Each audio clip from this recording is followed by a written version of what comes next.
Facing charges that could lead to a 10-year prison sentence, the computer hacker known as Electron appeared in court today in what is the first computer crime case to be tried in Australia.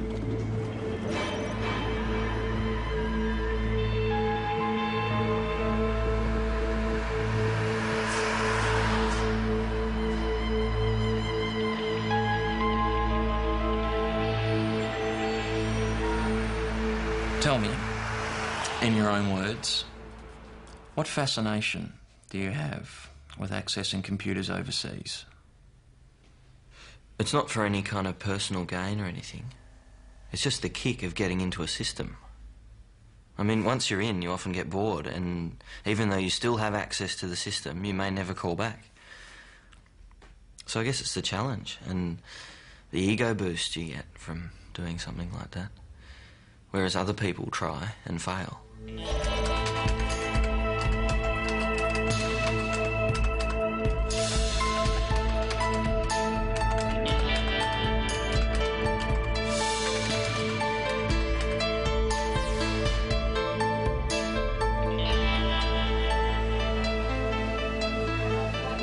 In the late 1980s, before there was public access to the internet, I was a computer hacker. And I was part of a hacking group known as The Realm.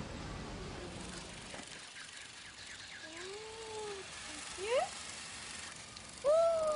Say hi! Say hi! Electron was born in an outer suburb of Melbourne. His father was a music teacher, and his mother worked in a university. Mum was involved in computers. And I often wondered afterwards if that had anything to do with pushing me in that direction. I started writing computer programs with a pencil and paper when I was very young. I'd bought a book on basic computer programming which was aimed at kids. I think I wrote a primitive Space Invaders type program.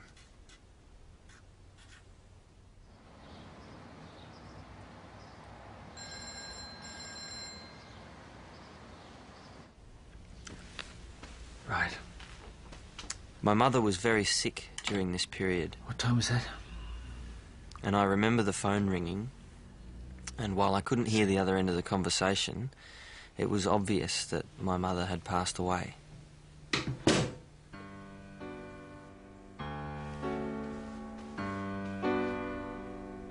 Mum's death had a huge impact on my father. He was pretty shattered by it, and I don't think he ever fully got over it.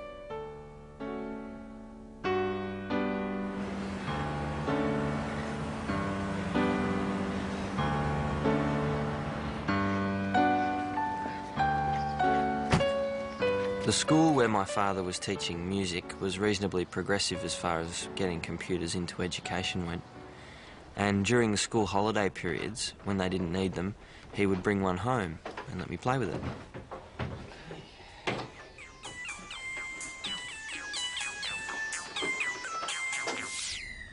Wanting to know more about this world he had discovered, Electron bought his own computer when he was 16. At the same time, he read an article about how computer hackers had caused satellites to be moved in space. That motivated my wanting to get a modem. It was a 300 baud, and it was $90 at the time. The modem was responsible for turning my interest in computers into an obsession.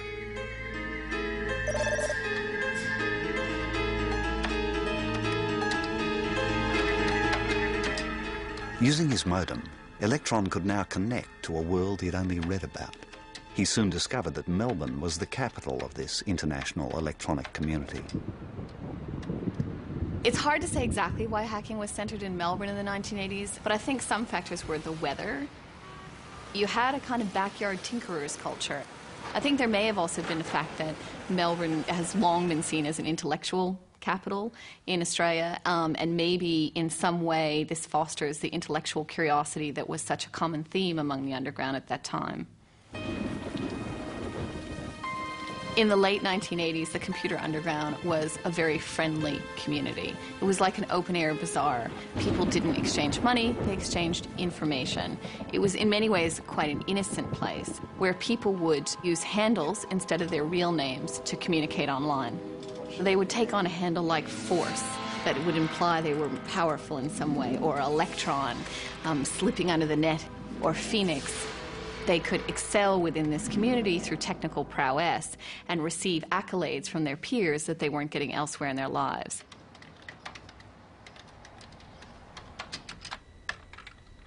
Dad was in charge of the emergency teachers stuff, so we had a kind of informal agreement that I'd keep the phone free in the mornings for the teachers to ring in sick, and he'd be able to organise an emergency. We'd have relatives ring up and say, "We've been trying to get through for days." So we eventually told them to ring at the same time as the emergency teachers rang. Right. Okay.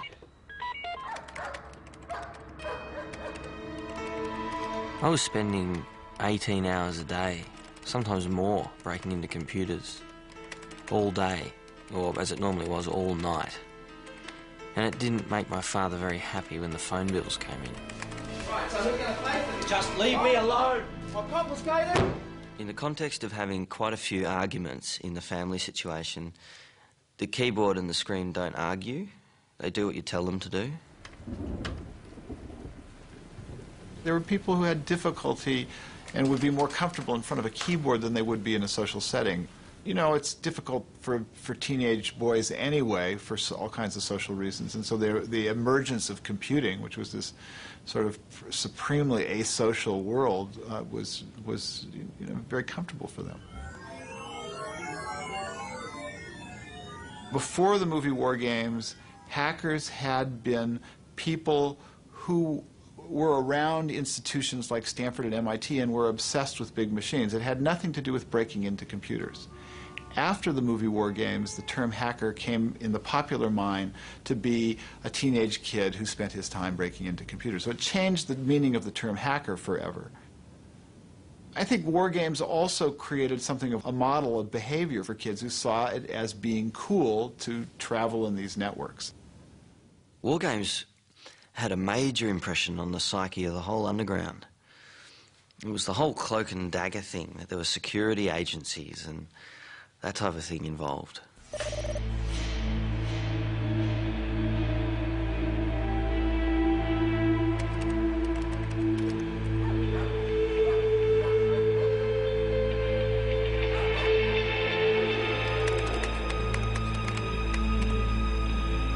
The first time I broke into NASA, I would have been 16, maybe 17. The feeling of exhilaration I felt was in direct proportion to the importance of the computer system that I was breaking into. So, yeah, breaking into NASA was very exhilarating. I felt it was an important step in my hacking career. As Electron continued to develop his hacking skills, he formed an online relationship with another rising star of the computer underground, a hacker known as Phoenix.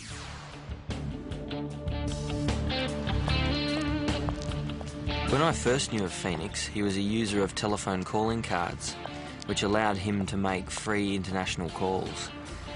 But the fact that he seemed to have a constant supply of these cards made him quite popular because he was able to download lots of pirated software from the US and to access all of their hacking sites. It was a relationship of convenience, really. Phoenix was just far too brash, and that brashness rubbed me up the wrong way. There were things that Phoenix wouldn't have got from me if I'd had the same modem speed that he did.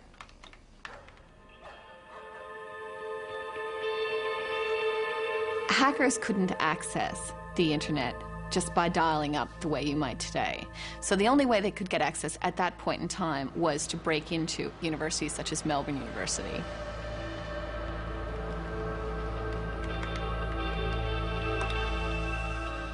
Phoenix had got a Melbourne Uni account off someone else and he'd passed it on to me.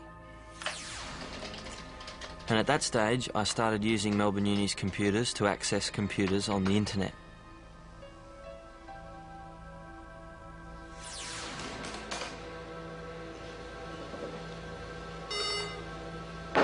System administrators at Melbourne University regarded hackers as a nuisance and would trace their calls after first clipping the modem line. As the illegal logins persisted, the university notified the Australian Federal Police.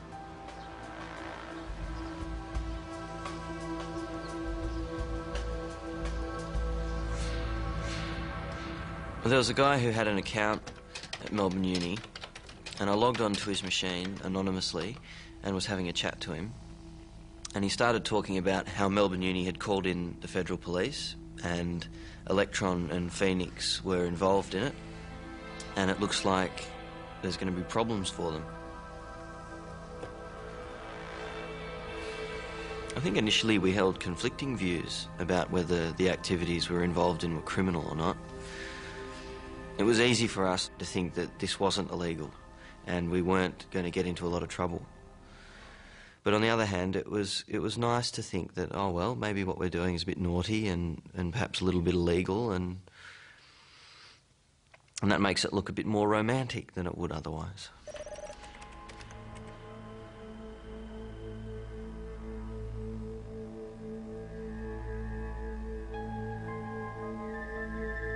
The 1980s was an interesting time to be growing up because there was the spectre of the Cold War during those years. And I can distinctly remember having nightmares about having nuclear missile silos in the backyard. My fellow Americans, thank you for sharing your time with me tonight. Let me share with you a vision of the future which offers hope. It is that we embark on a program to counter the awesome Soviet missile threat with measures that are defensive. There was a fatalism among some of the hackers, a sense that a nuclear war might start at any time, and as a result, it reduced a sense of consequences for their actions.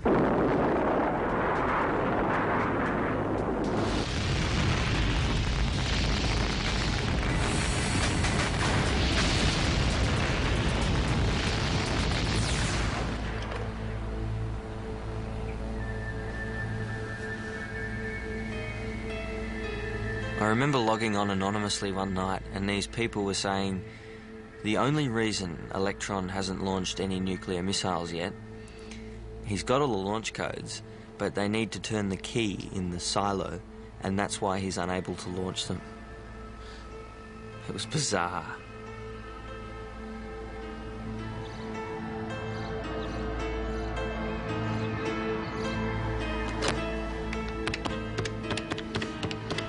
We had the United States Secret Service contact the Australian Federal Police because they'd had problems with hackers getting into some of the American systems. They were convinced that the hackers came from Australia, and they were jumping up and down quite a bit to get us to do something. The referral from the United States was a bit of a bombshell, because here was this referral of crimes committed on computers. And when you look at law enforcement at that time, not just Australia but the world, no one had really looked at this sort of stuff before. It was brand new.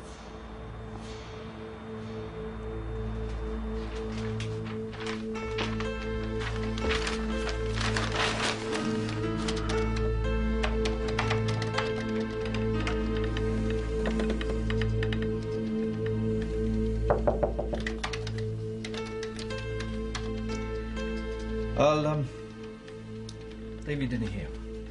All right, we'll get it later. My father knew what I was doing, but his attitude was that it was my problem, and if I got caught, that it was bad luck. I think in some ways he saw computers as a positive thing and thought that if he's spending time on the computer, then that's an important skill. And that may have been partly why he was willing to turn a bit of a blind eye.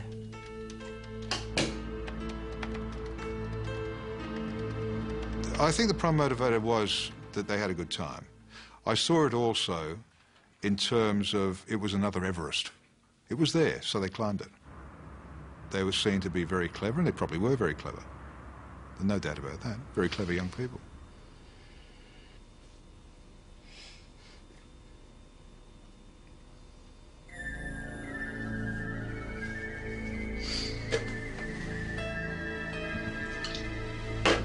Well, there's the rush that you get from having broken in. There's also the feeling of control over the computer. It's almost like you're projected into the computer and you're able to operate things from this remote location. It was the remote access that I liked, and the safety and anonymity of that.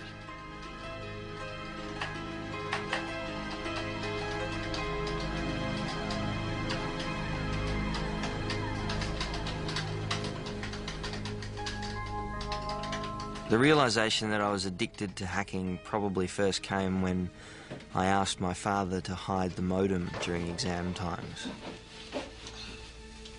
It was the only way I was able to give myself any time to study. The first thing I normally did after studying for a couple of hours was start fossicking like a truffle pig looking for the modem.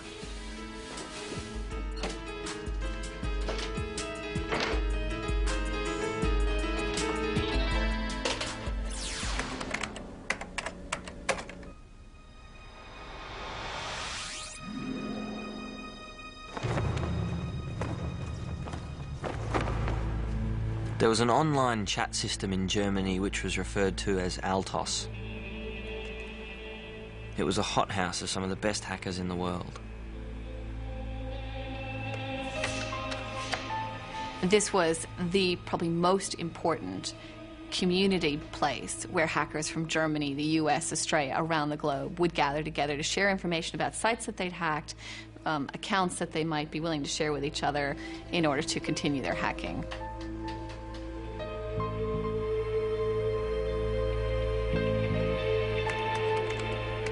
On Altos, Electron formed an online friendship with a West German hacker known as Pengo, who was part of a group known as the Chaos Computer Club. What Electron didn't know was that Pengo and another hacker named Hagbard were selling information they had stolen from US military computers to the KGB. There were several meetings over a 2-year period between the German hackers and KGB agents. Das ist Pengo, wie ich bereits erzählt habe. I don't think that Pengo's main motivation in this was some form of purposeful espionage. He actually said he just wanted to be the best hacker ever. And to some degree, this also gave him access to bigger and better machines. I don't think he was interested in spying for the Russians, per se.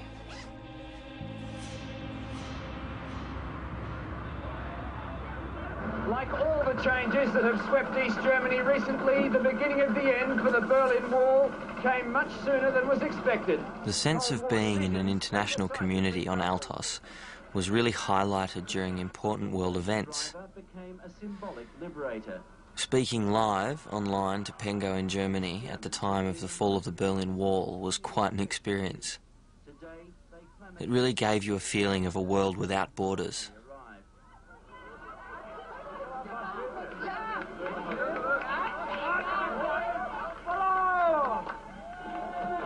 It's an emotional moment for Germans. On Altos, the Australian hackers had a reputation as being among the best and the brightest. One reason this was true is because one of the Australian hackers, Force, had a program that was very valuable called DEFCON. DEFCON was designed to scan computer networks for addresses of computers on that network with modems attached. Force was at home alone one night running his famous DEFCON program, and suddenly it connected to a system, and he began receiving thousands of credit card numbers being dumped to his machine. When Force went through this giant data dump, he found in the last section some unusual credit card transactions. Some of them were for buying expensive cars, or eating out at restaurants, or even visiting brothels. And in fact, one of the people had a credit limit of $5 million. When Force checked the origin of the list, he found it came from one of the world's largest banks, Citibank.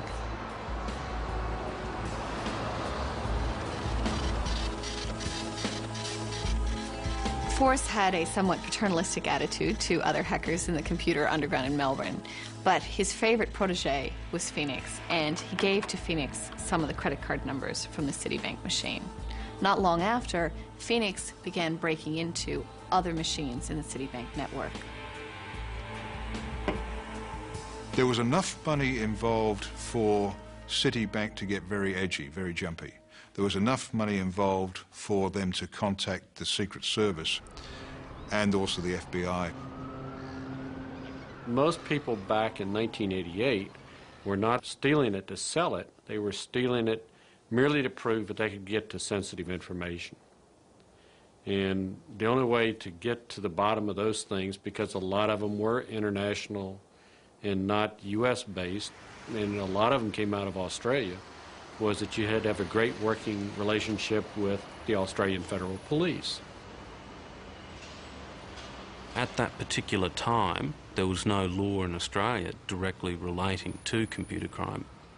There was really very little the Federal Police could do other than take it on board as an intelligence probe to try and find out the facts and report to government that perhaps there was a problem with lack of legislation. The original file that came in complaining about this was made up, and because we didn't have the people, we didn't have the expertise, we didn't have the knowledge, it was left and forgotten about.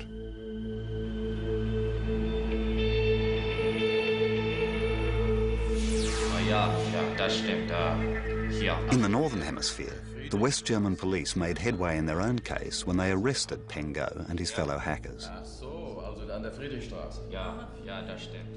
Pengo gave full details of the hacking ring's activities in the hope of gaining immunity from prosecution.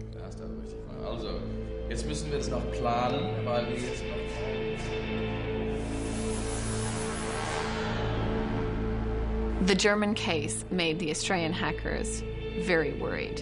It created a paranoia that they were next on the list. The Australians were made even more paranoid by the fact that one of the ringleaders of the German group, Hagbard, was found burned to death. His petrol-doused, charred remains were found in a forest in Germany.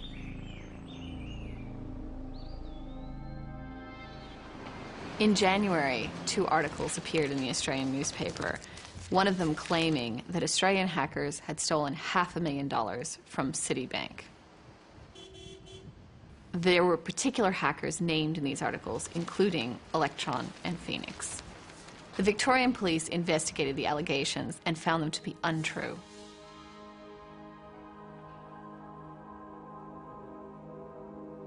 The articles that were published in the Australian indicated that there were a certain number of informants. It scared me for a couple of weeks, but then the fear versus the need to find the modem and start again won out. So I was back into it again pretty quickly.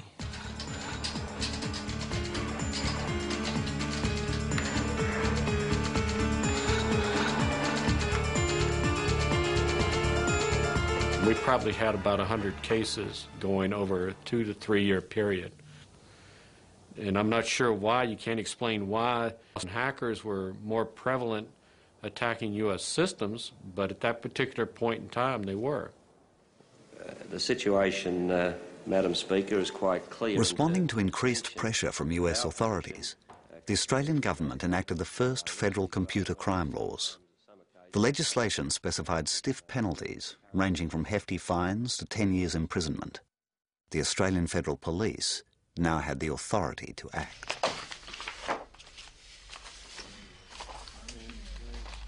When the legislation came through, I was asked to set up a computer crime unit using the existing people within the physical computer area and then bringing in other people who were investigators. The AFP had a very low computer literacy at that point in time. We're talking about people still using typewriters. It was still the carbon paper days.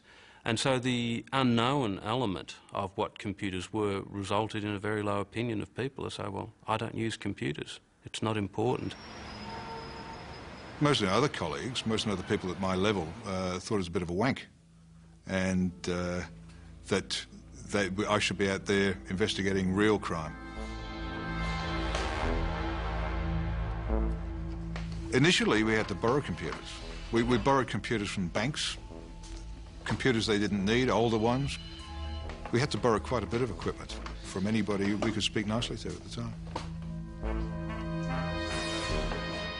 From the investigator's point of view, it was a very steep learning curve. Most of us had computers, our own computer, but we would not have known what would happen if we lifted up the bonnet and had a look inside. Okay, so what we've got here is a main cord going in. Make sure you remember. It's very difficult, just trying to work out what all these brand new terms were. I had a difficulty early in the piece of just understanding what is now, I suppose, the internet. How did it work? Who paid for it? Why could you get over to the United States and wouldn't cost you a penny? The new legislation sent shockwaves through the underground community. While many chose to lay low, one unknown hacker was about to focus the international spotlight on hacking.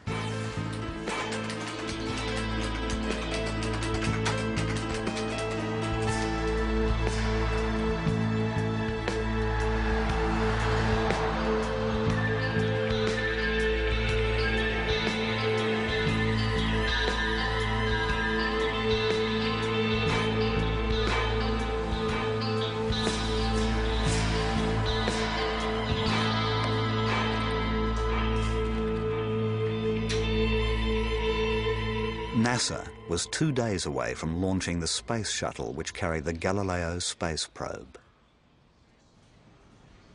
Galileo had been dogged by controversy from the very beginning because it was to be powered by plutonium.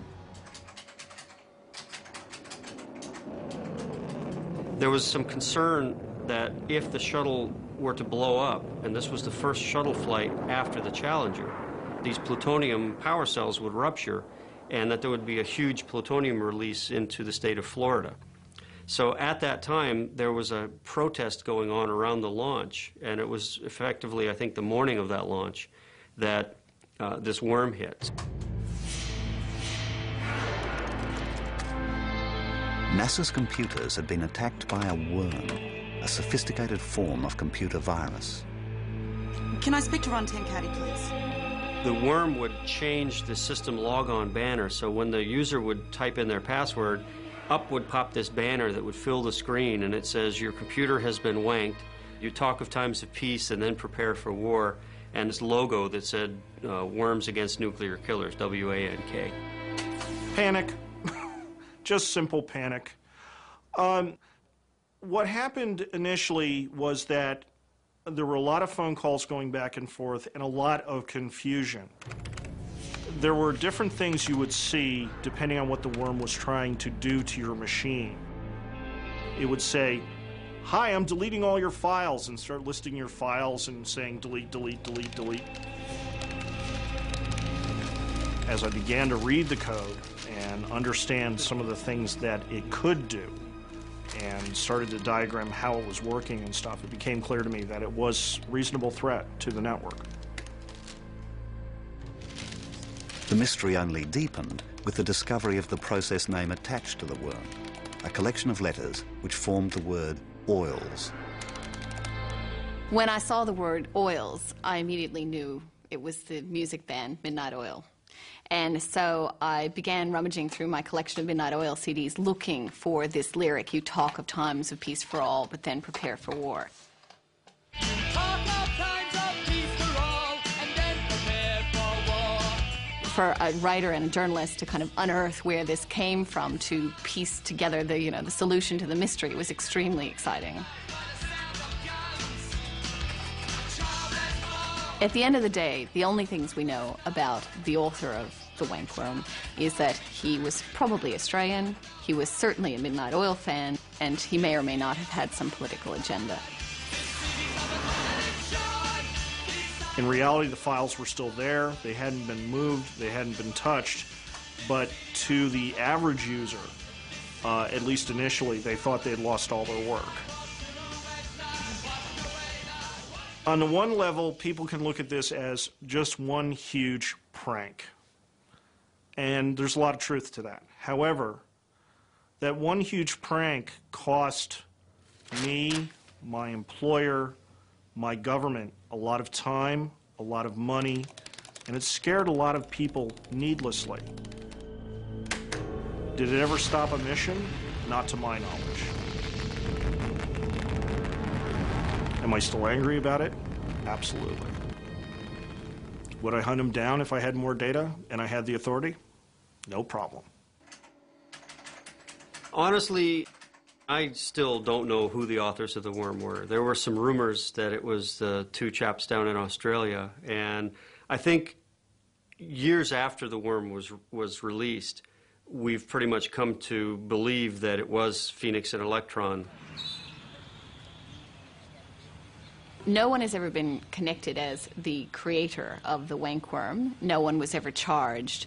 There was innuendo, an accusation, but in the end there was never enough evidence to actually go after particular hackers. While the US continued to exert pressure on the Australian authorities to deal with the hacking problem, Electron faced a more immediate crisis.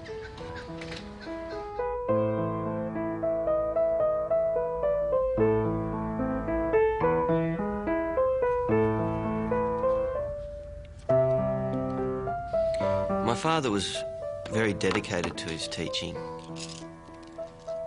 When he found out that he had bowel cancer, I don't think it came as a huge surprise to him. He'd had symptoms of bleeding for a long time, but he wanted to finish the year. When he first told me that he had cancer, it seemed hard to believe. I can specifically remember thinking, computers don't get cancer. If you've got a need to control your environment, a computer's definitely easier to interact with than other people. And the sense of control I got from interacting with the computer was certainly in stark contrast to the control I had over other events occurring at the time. Did you hack those faxes? No, I went to bed and hung up the phone. You? I got kicked off. Oh. During January 1990, both Phoenix and I were on uni holidays and had a lot of spare time. The pattern was hack, then talk. Hack, then talk. Check in again, compare notes, and then back to hacking. We had information of their conversations through the telephone intercepts. Yet to prosecute, we had to get evidence on their computers. Early in the piece, we could not get that data. We could get their voices fine, we could hear what they were saying. They'd say things like, Electron, do you get that? And we would say frustratedly, you know, didn't say a bloody thing. Eventually we managed to get their data as well. And that's from the original modem.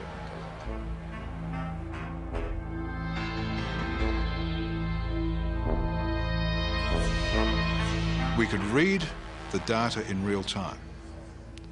That wasn't a problem. We could see it on our screens. But it was when we tried to record it and then play the recording back, all we initially got was a lot of hiss. At the same time, we've got other agencies from overseas and in Australia saying, do something, do something. And we're saying, well, we haven't got all the evidence together yet. While the federal police struggled to solve the problem of recording data, rumours of their investigation spread to the computer underground. Force had a meeting with Phoenix sometime after the legislation was passed and indicated that the federal police had a list and that Phoenix's and my name were on the top of it. Phoenix probably slowed down for a few days, but I'm not sure that I even broke stride. Force left the hacking scene completely and became involved in music. He didn't have the same addiction to hacking that I did. As they became more consumed with hacking, Electron and Phoenix sought more powerful hacking tools to break into more and more computers. The most powerful tool at the time was called Zardoz.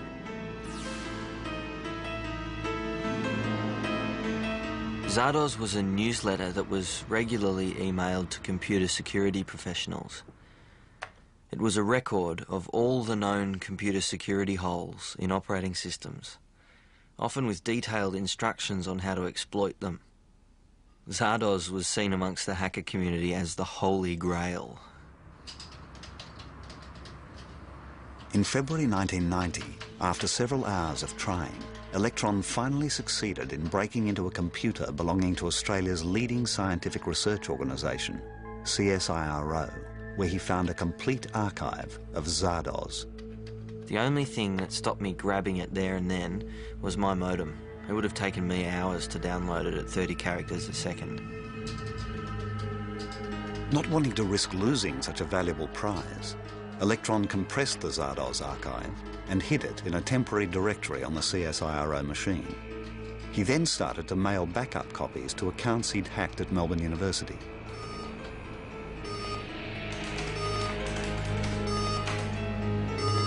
The university system administrator then warned his CSIRO colleague.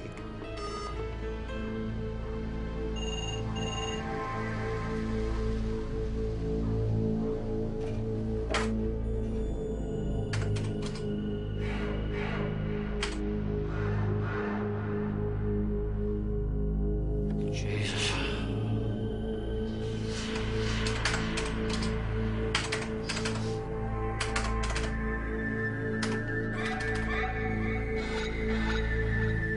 Fuck. Although he had prevented the mail from being delivered, the system administrator had failed to notice that Electron's original copy of Zardoz was still hidden on the CSIRO machine. The access details for the machine are mis1.csiro.au. Username C Brown. The password is Geronimo. Thanks. See ya. I probably wouldn't have given Phoenix Zardoz if I didn't need him to download it. But his modem was 8 times less risky for him to download it than it was for me.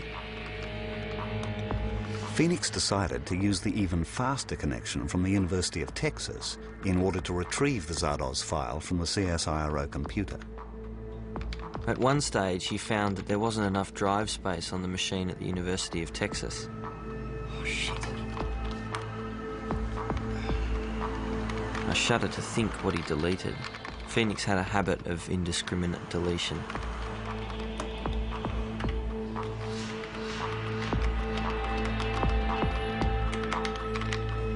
Yes.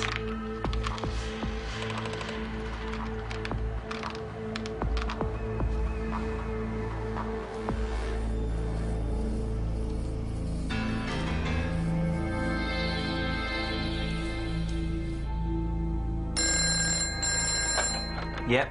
We got it. Great. I'm still loading her in. It's a damn big file. On the same day, the Australian Federal Police had their own breakthrough and finally managed to record the data coming from both the hackers' computers. The data intercepts had been done before, but at very low modem speeds. The problem was, how do you intercept the higher speeds? And the answer, like most other things, is simple, but somebody's got to have enough genius to figure out how to do it, which essentially they doubled the modem speed and were able to intercept it. You got to give the Australian Federal Police a lot of credit because the rest of the world didn't know how.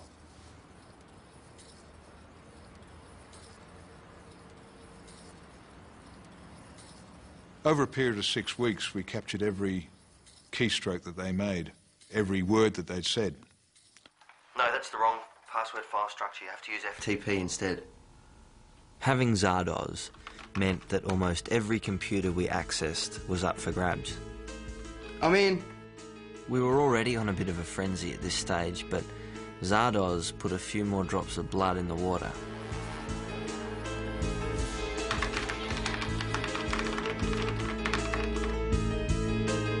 I did find what they're up to quite a concern, mainly because they were messing around in areas that they shouldn't have been.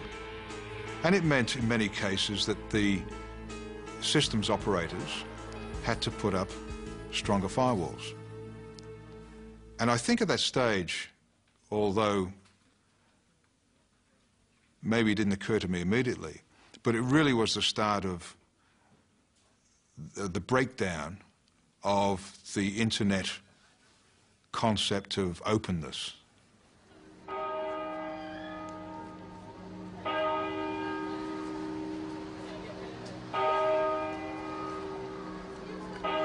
When you start out by hacking a number of universities and then you move up in the world to NASA, after that, what is there to do? The highest pinnacle is to break into the machines of the security experts. And that's what Eugene Spafford was. Spaff was very, very anti-hacker. Very lock 'em up and throw away the key. And we thought that he needed to be taken down a peg or two. I didn't set out to become an enemy of that community, but I also believed it was important that we start changing our behavior because computers were being used in more important places. Tell me what you're looking at. Phoenix and I talked through quite a lot of ways of getting into Spaff's machine, and eventually one of them worked. I'm in. There were a number of groups and individuals trying to break into my system, Phoenix being one of them. I didn't know what they were after, but kept the connection a little bit so that I could get an identification of where it was coming from, and then I disconnected the network. I'm a firm believer that one of the things that makes hacking so possible and so widespread is that the people doing that only see the computer and forget that on the other end there are people. Information about people, people who have their own dreams and who can be hurt by what's done.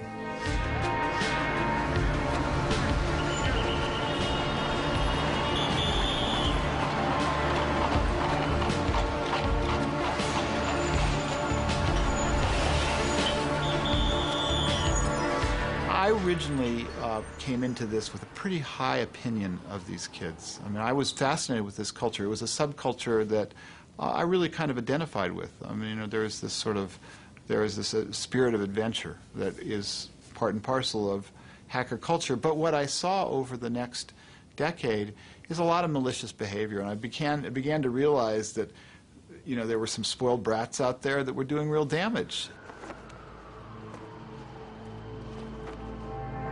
John Markoff reported that a worm had been coursing its way through various U.S. computer systems. In fact, what had happened is the Australians had been so active, had been breaking into so many machines in such a short period of time, that it looked like a worm, but in fact, it was people. Yes, John Markoff, please. This is John Markoff. Mr. Markoff. I got a call from a young man who said he was from Australia, and he was very upset that he had been sort of confused with the machine, and he was also trying to make the point that he was upset with some of the computer security people who were at odds with the hacker community. Because I was able to confirm the attacks, I ended up writing about it.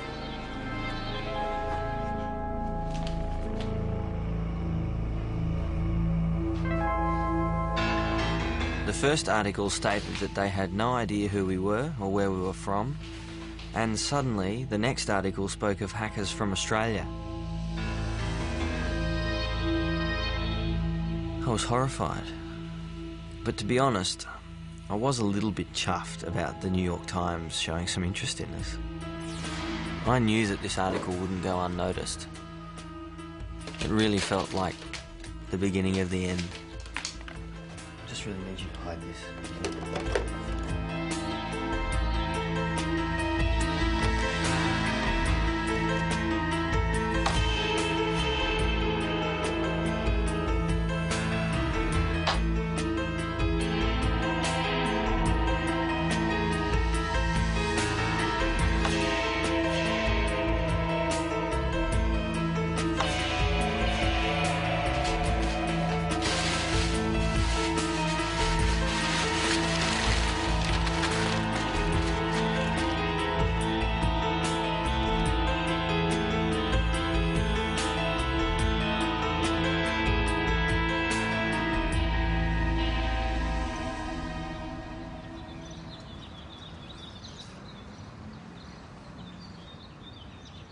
Well, I'd just woken up with a full bladder and went to have a piss when the light goes off in the bathroom, and I thought, whoops, here we go.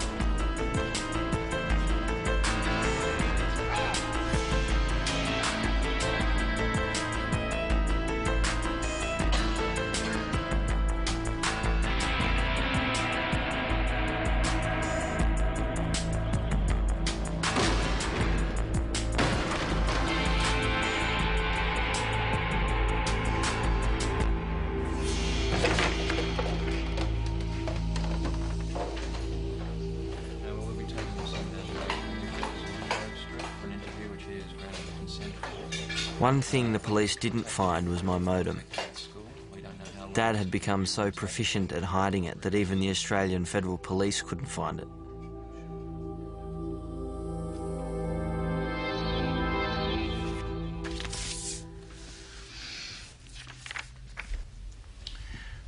Number one I was involved in. They presented a lot of the evidence that they had from telephone intercepts and showed me logs of computers that had been broken into, captures of the actual sessions occurring, asking if I was responsible for that. I put my hand up to pretty much everything they put in front of me.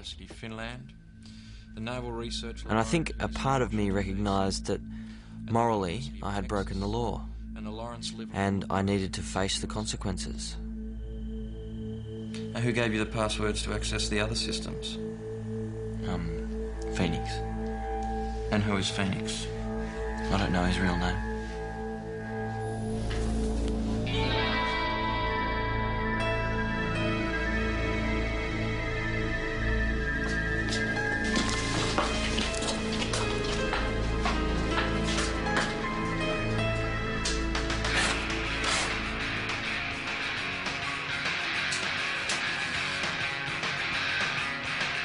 After the arrest, I felt there was a hole left in my life, and I needed to fill it. And I moved from one addiction to another. The 3 years leading up to the court case were pretty much of a blur, really.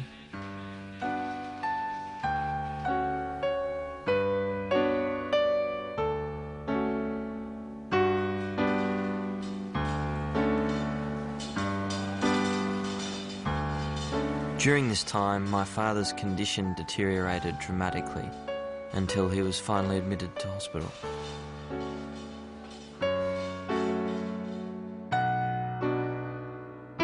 My father died at an unfortunate time when we were not getting along very well. One of my regrets from that time is that I didn't reach a point where we were getting along well as adults.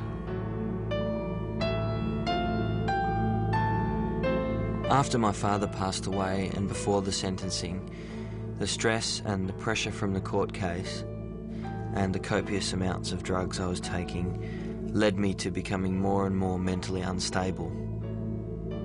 And it eventually culminated in a complete breakdown, which required hospitalisation.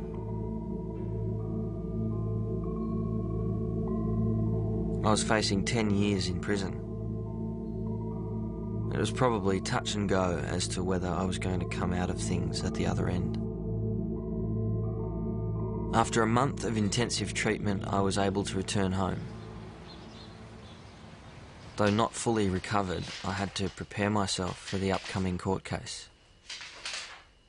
Because mine was the first computer crime case to be tried, I was worried about how severe the sentence might be. I was also concerned that they would want to send a strong message out to other hackers.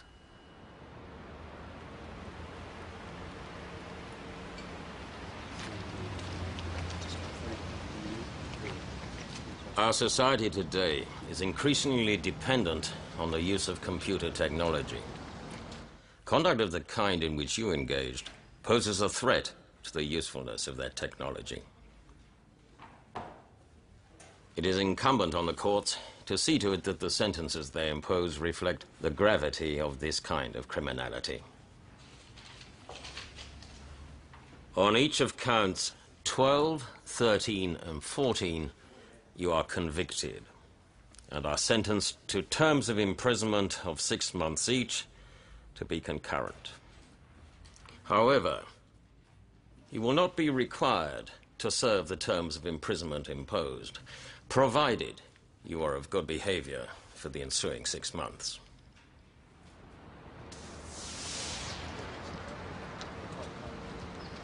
Your conduct revealed arrogance on your part, open defiance, and an intention to beat the system.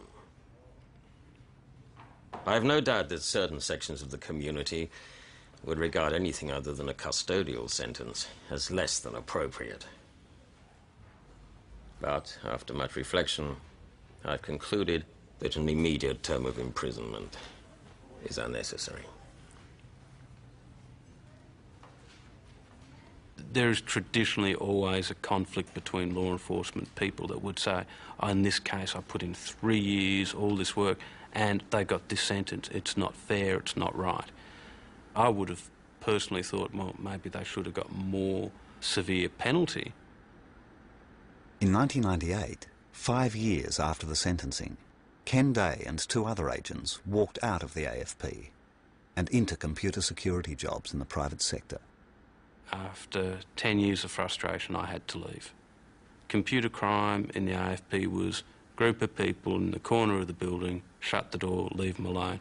They really don't have much of a computer crime capability anymore. I think the fact that nobody's looking at the hacker community is a huge mistake, because I think it's a gaping hole. You know, we're looking at things like nuclear reactors.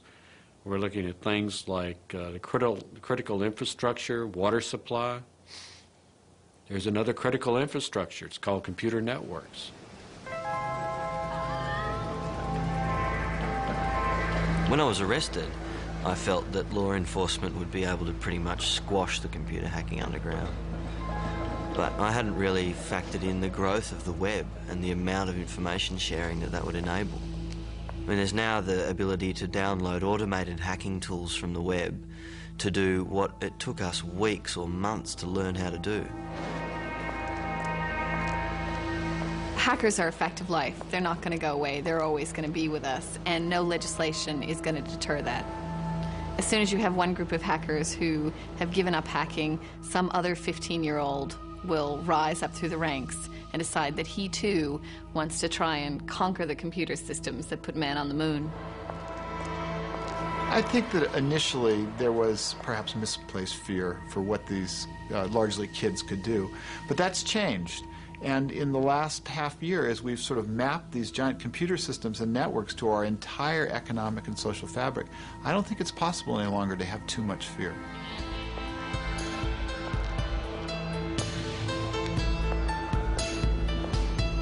The amount of detail I share with current acquaintances and even friends about my past life is limited. I mean, there's situations where I outright lie about certain aspects of my past. How I would like to be remembered is very different from how Electron as a computer hacker will be remembered. I would much rather have been involved in building the infrastructure of the internet during that period rather than breaking into it.